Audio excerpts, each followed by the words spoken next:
Isang nakakabahalang umaga, mga kababayan, ngayong umagang ito. Nakakalungkot ho, mga kabayan, ang atin hong pag-uusapan dahil iba na ho talaga ang panahon ngayon.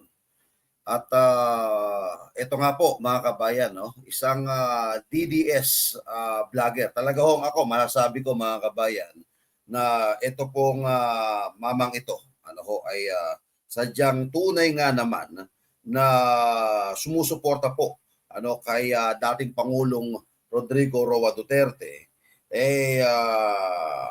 Nako, ginurgur po, mga kababayan. Again, ulitin ko ginurgur po ito at habang siya po ay naka-live. Ayan. So, mga kabayan, kilalanin muna ho natin, mga kabayan, kung sino po itong taong ito. At nakakalungkot to na talagang ang pangyayari dahil nakakagulat to habang siya ho ay naka-live, mga kabayan, ang vlogger na ito ay ginurgur talagang pinagbabaril. So panoorin muna po natin, mga kabayan, ang video ito. Patnubay ng mga magulang sa mga bata makakapanood nito. Gabay ng mga magulang ang kailangan. So dito po, mga kabayan, sa video ito, mapapanood po natin na meron pong nagla-live diyan po. Panoorin nga po natin, mga kabayan, ito. Ano mo na nakita na, Peter? Dito naman nakita sa sa Senior High Igpit. Senior High Igpit. Doon sa Senior High kay yato mo kong bagsak kay ako gikuha dito ang parcel sa akong pagmangka. Taga 3 de Mayo magano? Taga 3 de Mayo ni ha. Niato sila sa balay kaya nasiya i-turnover ngayon nakitan. Di ka ang nagsasalita po, mga kababayan, ay si Oscar Dodong Bukol. Siya po ay kaibigan po ng siya po ay PDP, siya po ay DDS, siya po talaga ay solid Duterte. Siya po ay Barangay Captain Dodong Bukol. Ayan. Diyan po, mga kabayan, okay, sige, panoorin natin. Ang trabaho? Naram ko rin lapo-lapo niya. Nato mi sa kong sawa na ako may igpit pinakikuha nga parcel dito sa akong pagmangka. Mo ni nakita ni mo ni pitaka. Lagi ano mo dalan. Kaniya. Kinsay tag Habang habang naka-live po siya, mga kabayan, habang naka-live siya, meron na nahulog at may pinapakitang ID na nahulog daw at pinanawagan kung sino daw po, mga kabayan, nakakita to. Biglang tagiyan kinsa may John Ray Labador. Sir John Ray Labador. bigla hong pagkasabi ho ng ID, bigla ho may pumutok. Ay, ayun. Bala, narinig ko natin, ay, napagayin siya tapos. Sunod-sunod ho, mga kabayan, ng putukan ang umalingaw-ngaw sa paligid, mga kababayan, at nagkakataon, ito habang siya ho ay naka-live, kitang-kita ho, at ayun, at bigla po siyang may dugo na. Ayan, sa parting yan, mga kabayan, medyo aalisin po natin, medyo bawal po kasi kay YouTube yung may dugo-dugo, ayun. So, ayan. So, sa pagkakataong yan, may tama na po, mga kabayan. Ito hong si Kapitan. At may tama na ho, mga kabayan, si Kapitan. So, sa pagkakataong ito, mga kabayan, binaril po habang naka-live ito pong DDS vlogger na si Chairman o Barangay Captain Dodong Bukol. Okay. At so tuloy pa natin. Ayan. Taba. So, kitang-kita, mga kabayan, sa video, habang naka-live siya, tumisigaw po siya ng tabang, tulong, tabang, ayan. So, yan po ang nangyari po habang siya po ay naka-live. Kaya pinapaabot po, at ako po ay pinapaabot po namin ng Brothers Travelers at lahat po ng miyembro po ng Brothers Travelers ng Tambong Pamilya, at in behalf also kay Attorney Esther Torion, ay nais pong basahin yung kanya pong yung po kanyang pakikidalamhati at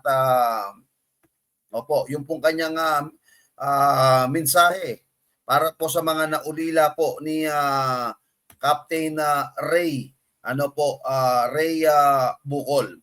Sa isang post po ni Attorney Torion, ay nais ko pong ipaabot po at basahin po ang kanya pong mensahe para po sa nasawi at pamilya po nito pong si Captain Ray Bukol. Ayan. Sa Digos City, Davao del Sur, condolence message of death of Oscar Dodong Bukol. We deeply saddened and outraged by the tragic and ultimate death of Oscar Dodong Bukol. His life was taken through an act of senseless violence, a summary killing that has left of our country in shock and the mourning. Dodong was the more public servant. He was a fellow of strength voice of the voiceless and tireless advocate of the Filipino of Digos. His leadership was marked by humility, courage, and unwavering commitment of justice and service. He walked among us not a figure of authority, but as a brother, a friend, a protector. To his family, we extend our deepest condolence, our grave and shared all who knew and respected him. May you find strength in the love that surrounds you and the legacy he leaves behind. We call on the authorities to pursue a full impartial investigation into the heinous and justice must be served, not only for Dodong but for every citizen who believes in the role of the law and the sanctifying of life. May Oscar Dodong Bukol rest in peace, and may memory continue to inspire us and stand for truth, justice, and dignity of every human being. Ayan po mga kabayan. Again, nakikiramay po kami. Dito po sa Brothers Travelers, nakikiramay po kami sa atin hong namayapang barangay chairman, barangay captain Ray Bukol, DDS vlogger, defender, mga kabayan ni Tatay Digong. Ako ho, magbibigay lang ako. Dati ho, mga pinapatay, nangyayari ho ito. Dati ho, mga kabayan, ang mga ginugurgur,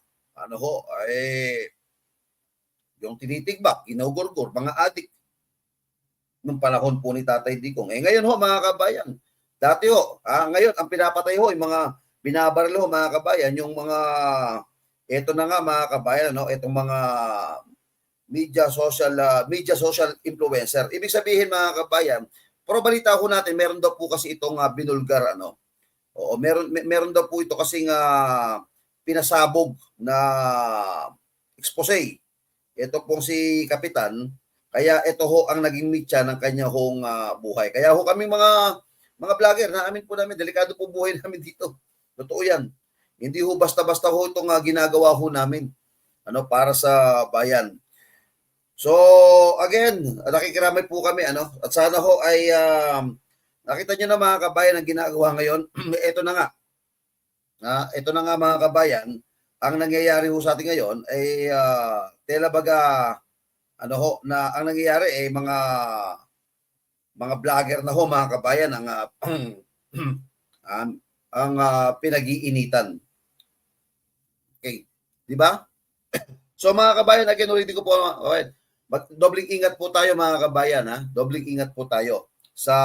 Dahil po sa panahon po natin ngayon mga kabayan, marami na pong nasasaktan sa kanila. Marami nang umaaray at ito na nga ho ang dahilan kung bakit mga kabayan, ulitin po natin kaya ho sila ho dinadaan na lang ho sa panggugurgur mga kabayan. Okay. So mga kabayan, at abangan niyo po natin mga latest update po natin dito ho sa Brothers Travelers. Antabayan po natin mga kabayan. Pero ho talaga ang balita ho natin dyan mga kabayan, ito ho si Captain Ray ay meron daw pong in-expose.